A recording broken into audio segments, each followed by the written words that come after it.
Hudhaa fi kan biroos ni ilaalla. Qubeen mallattoo sagaleewwaniiti. Kana jechuun sagalee afaan keenya keessaa bahu qubeedhaan bakka buufnee osoo dhawwaaqaa yookaan sagalee keenya afaanii hin baafne qubeen himuu dandeenya. Afaan Oromoo qubee qeenxee 26 fi qubee dachaa 5 qaba. Qubeen qeenxeen 26 A, B, C, D, E, F, G, H, I, J, K, L, M, N, O, P, Q, R, S, T, U, V, W, X, Y, Z. Afaan Oromoo dubbachiiftuu 5 qaba. Isaanis A, E, I, O, U. Qubeen dubbifamaan bakka lamatti qoodama. Qubee qeenxee fi qubee dachaati. Qubee qeenxee keessaa dubbachiiftuu 5 yoo baafne qubee dubbifamaa qeenxeetu hafa. Isaanis kan tartiibaan baarraa hanga zaatti ilaaltan kana. Dubbifamaa dachaa kan jennuun Cha, Dhaa, Phaa, Shaa, Nyaa. Dubbifamaa dachaa keessaa kan akka ergisaatti itti fayyadamnu Khaa, Tsaa, Zhaa. Qubeen dachaa Khaa jettu ergisa haa jedhamu malee dhalootaan naannoo Harargee fi Boorana keessatti inni dubbatama. Kanatti aansinee seera sagalee gabaabaa, dheeraa, laafaa, jabaa, irra butaa, hudhaa ilaalla. Seera sagalee barreessuu ilaaluu keenyaan duratti birsaga beekuun barbaachisaadha. Birsaga jechuun birkii sagaleeti. Dubbachiiftuun kophaatti of danda'uudhaan yookaan dubbifamaatti dabalamuudhaan sagaleen uumamtu birsaga jedhama. Yookaan jecha tokko keessatti bakka sagaleen addaan itti babbahu jechuudha. Birsagni walitti dabalamuudhaan jecha uuma. Fakkeenyaaf jecha nama jedhu barreessuudhaaf naa, ma. Jechi kun birsaga 2 of keessaa qaba. Innis naa, ma jechuudha. Fakkeenya lammaffaa ganama, gaa, naa, ma birsaga 3 of keessaa qaba. Innis gaa, naa, ma jechuudha. Fakkeenya sadaffaa gadaamessa, gaa, daa, mee, sa birsaga 4 of keessaa qaba. Innis gaa, daa, mee, sa. Sagalee tokko barreessuudhaaf gahee dubbifamaa fi dubbachiiftuu beekuun barbaachisaadha. Dubbifamaan of danda'ee sagalee hin kennu. Dubbachiiftuutu sagalee itti godha. Dubbachiiftuun mataa ofiitti of dandeessee sagalee ni kenniti. Dubbifamaatti sagalee gooti. Dubbachiiftuun dubbifamaatti sagalee gooti yeroo jennu fakkeenyaa fi qubee baa jettu tana sagalee adda addaa itti godhuudhaa fi dubbachiiftuu adda addaa itti fayyadamna. Fakkeenyaa fi baa, bee, bii, boo, buu. Qubee baan bakka 5tti sagalee adda addaa 5 nuu kenna jechuudha. Kunis kan ta'uu danda'e dubbachiiftuudhaan. Seera sagalee gabaabaa itti barreessinu. Sagalee gabaabaa barreessuudhaaf dubbachiiftuu tokkotti dhimma baana. Dubbifamaa tokko biratti dubbachiiftuun tokko qofa taha. Fakkeenyaaf sagaleen armaan gadii A, E, I, O, U jennee dubbifna. Sagaleen kun osoo dheeratanii a, e, i, o, u ta'u.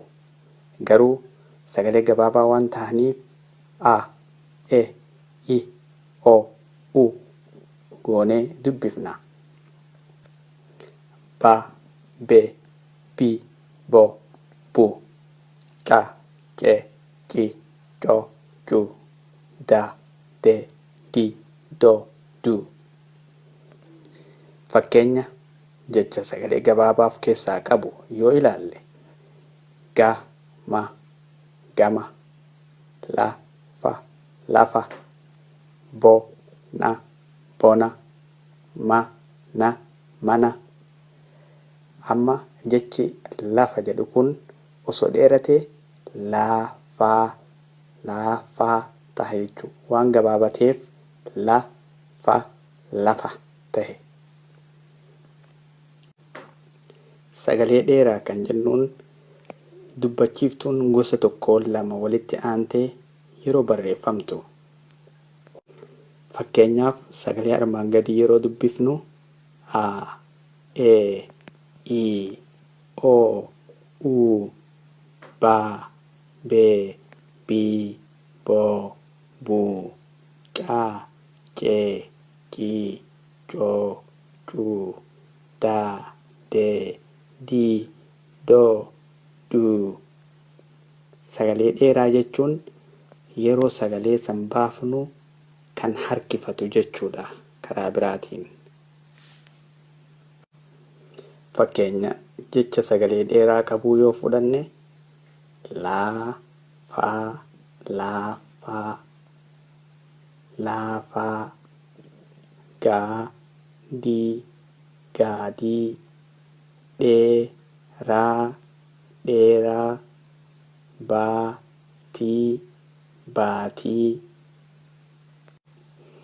Akkuma sagalee dheeressuu fi gabaabsuuf dubbachiiftutti dhimma baana jechaa turre, sagalee jabeessuu fi laaffisuufis dubbifamaatti dhimma baana.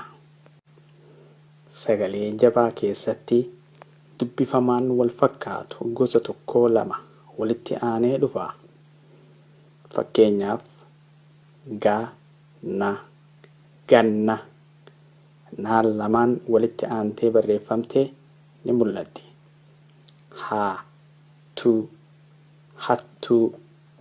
Taan lama gosa takkaa walitti aantee barreeffamte. A, ba, abbaa.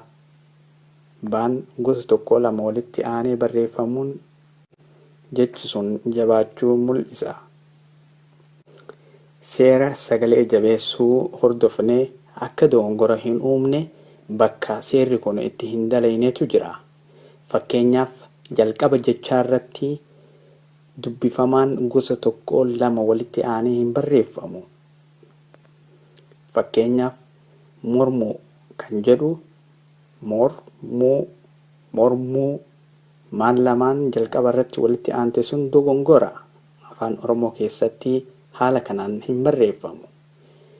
Fakkeenya lammaffaa dhama dhama kan jedhu daan lamaan walitti aantee barreeffamte dogongora. Lafa lafa laan jalqaba irratti walitti aantee barreeffamte dogongora. Haaluma wal fakkaatuun dhuma jechaa irratti dubbifamaan gosa tokko lama walitti hin aanu.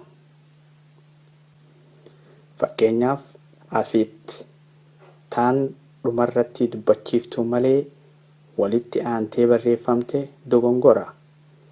Jaar ka jedhu raan dhuma irratti walitti aantee barreeffamte dogongora. Jecha gan jedhu naan dhuma irratti walitti aantee barreeffamte dogongora. Seerri sagalee jabeessuu qubee dachaaf hin dalagu. Ammaaf qubee dachaa jabeessuuf seerri kaa'amee hin jiru. Fakkeenyaaf hodhuu fi hodhuu addaan baafannee beekuun yoo hima keessatti taate malee hin danda'amu. Hadhaa, hadhaa, mucha, mucha,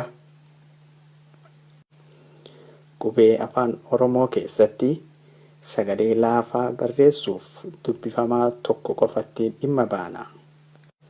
Fakkeenyaaf la, ma, lama, ku, ma, kuma, gaarii, gaarii.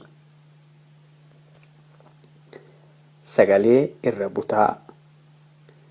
Jecha tokko keessatti dubbifamaan gara garaa kan waliin fakkaanne lama walitti aanee yeroo barreeffamu jechi sun irra butaadha. Fakkeenyaaf farda. Raa fi daan dubbifamaa gosa gosaati. Farda. Abdii, abdii. Baa fi daan dubbifamaa gosa gosaati. Abdii. Humna, humna. Maa fi naan dubbifamaa gosa gosaati.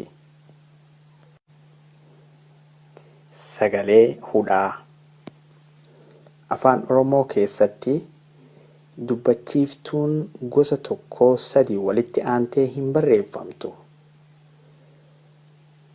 Sababa kanaaf dubbachiiftuu kana addaan baasuuf hudhaatti dhimma baana. Fakkeenyaaf re'ee, re'ee. Birsaga jalqabaa irratti re'ee. Dubbachiiftuun sadii walitti aantee waan barreeffamteef hudhaadhaan addaan baafna. Birsagni lammaffaa yookaan sadaffaa takkaahoo afuraffaanis yoo jiraate dubbachiiftuu qofa yoo ta'e hudhaa galchina. Fakkeenyaaf si, a, i, na. Si, a, i, na.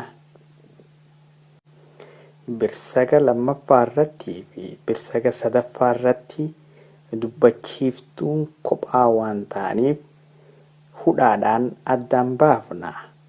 Kunis dura akkasumas gaafiiwwan shaakalaaf ta'an of keessaa qaba. Sagalee dheeraa kan jennuun sagalee yeroo afaanii baafnu harkifattu. Takkaahuu sagalee qabnee tursiifnu jechuudha. Fakkeenyaaf a, e, i, o, u, ba, be, bi, bo, bu, caa, cee, cii, coo, cuu, daa, dee, dii, doo, duu, faa, fee, fii, foo, fuu. Sagalee gabaabaa kan jennuun hin harkifatu. Qabnee hin tursiifnu. Fakkeenyaaf a, e, i, o, u, ba, be, bi, bo, bu, ca, ce, ci, co, cu, da, de, di, do, du, fa, fe, fi, fo, fu. Akkuma fakkii irraa ilaaltan dambaliin sagalee dheeraa ni dheerata. Dambaliin sagalee gabaabaa ni gabaabata. Fakkeenyaaf sagaleen dheeraan a jedhu yeroo gabaabatu a taha. Sagaleen dheeraan baa jedhu yeroo gabaabatu ba taha. Afaan Oromoo keessatti sagaleen dheerachuu fi gabaabachuun hiika garaagaraa nuu kenna.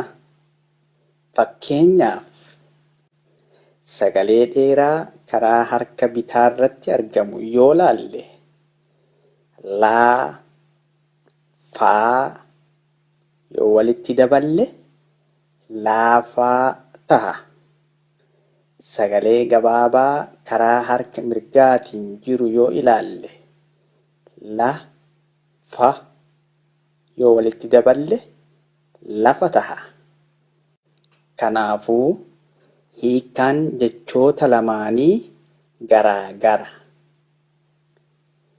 Laafaa, lafa.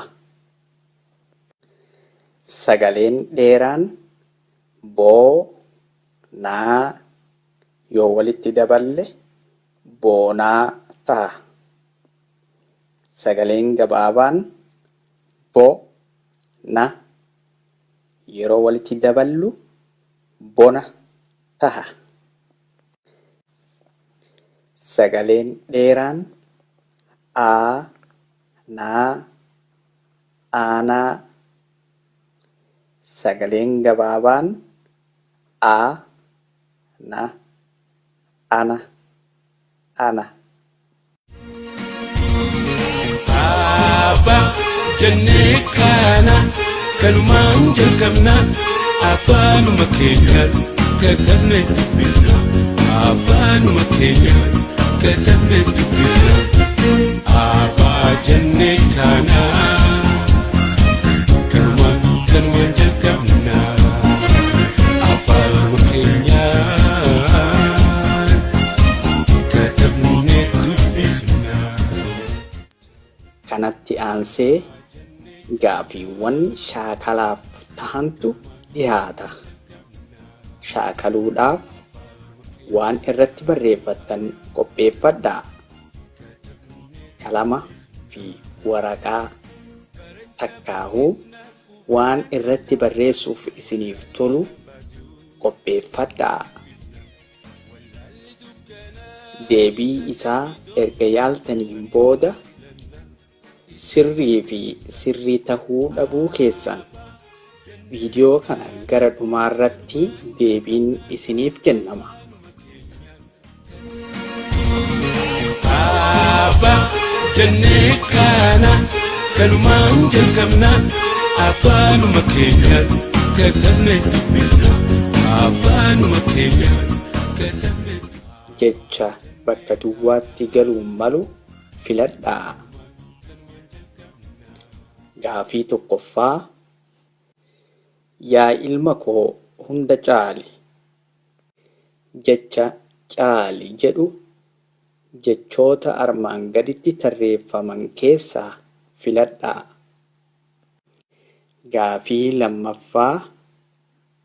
Seenaa lola calii calanqoo dubbise. Jecha calii jettu filadhaa. Gaafii sadaffaa. Intalti caalii jedhamtu dhufte. Jecha caalii jedhu filadhaa. Gaafii afraffaa. Meeshaa kufe lafaa kaasi. Jecha lafaa jedhu filadhaa. Gaafii shanaffaa. Gufatee lafa dhaye. Jecha lafa jedhu filadhaa.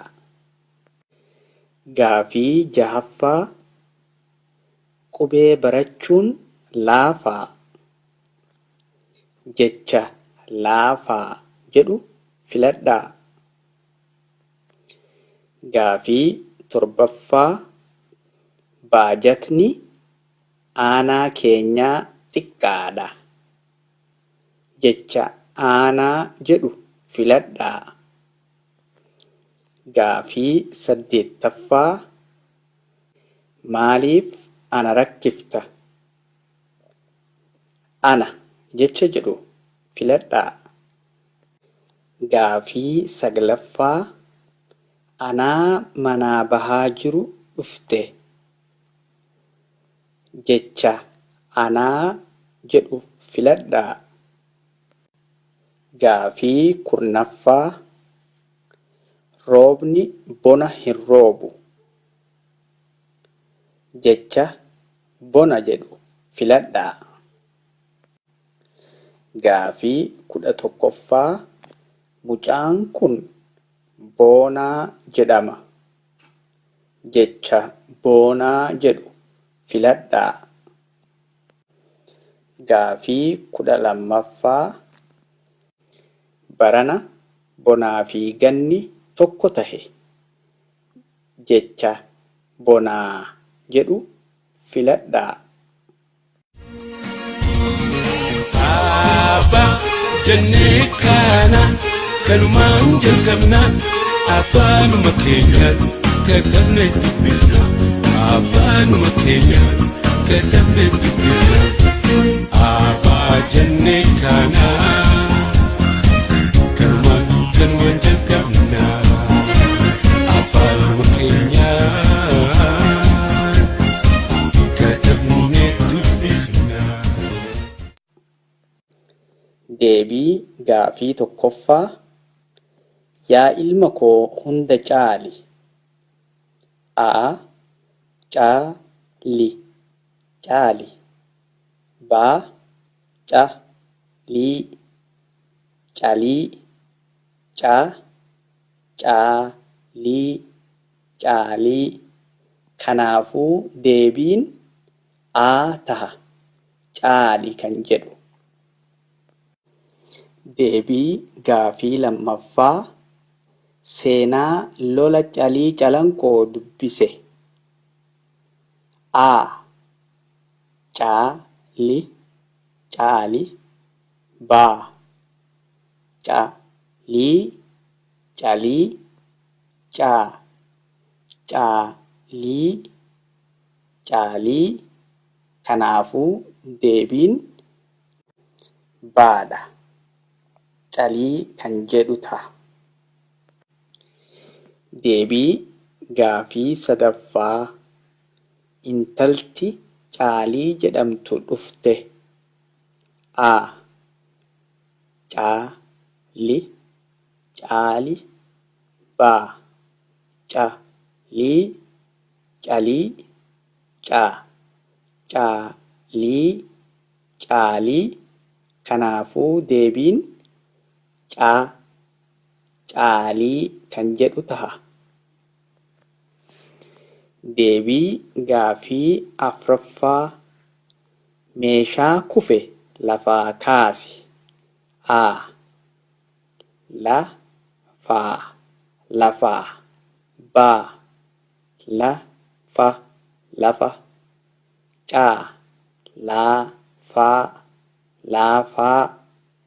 Kanaafuu deebiin A lafaa kan jedhu taha. Deebii gaafii shanaffaa gufatee lafa dhaye. A lafaa lafaa. Ba lafa lafa.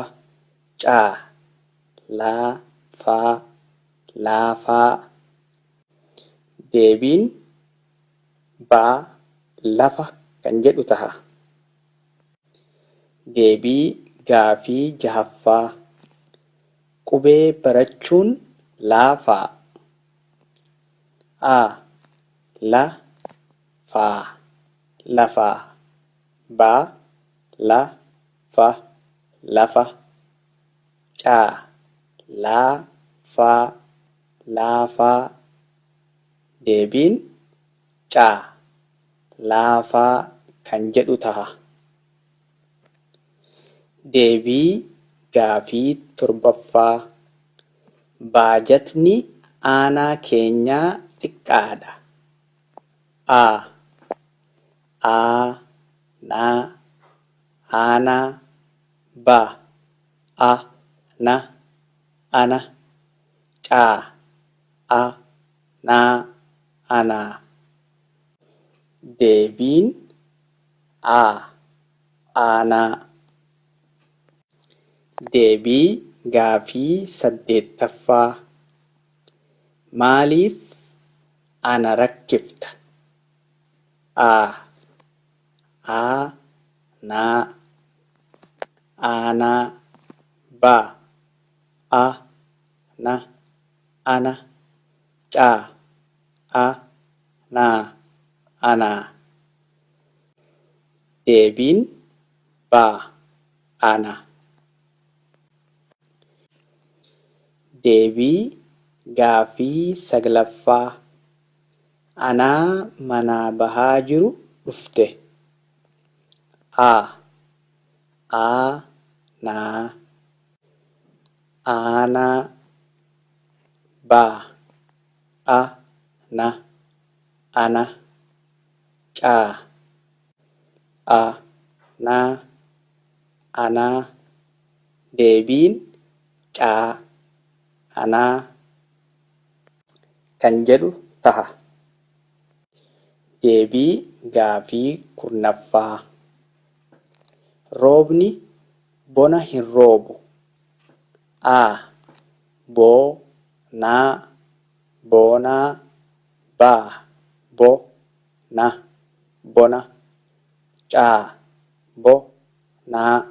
bonaa. Deebiin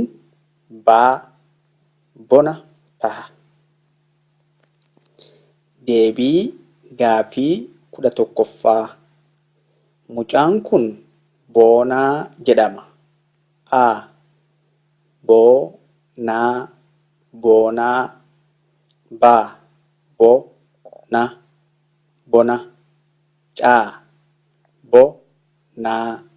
bonaa. Deebiin boonaa taha. Deebii gaafii 12ffaa barana bonaa fi ganni tokko tahe. Boonaa bona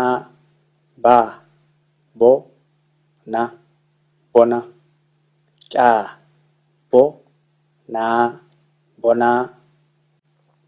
Deebiin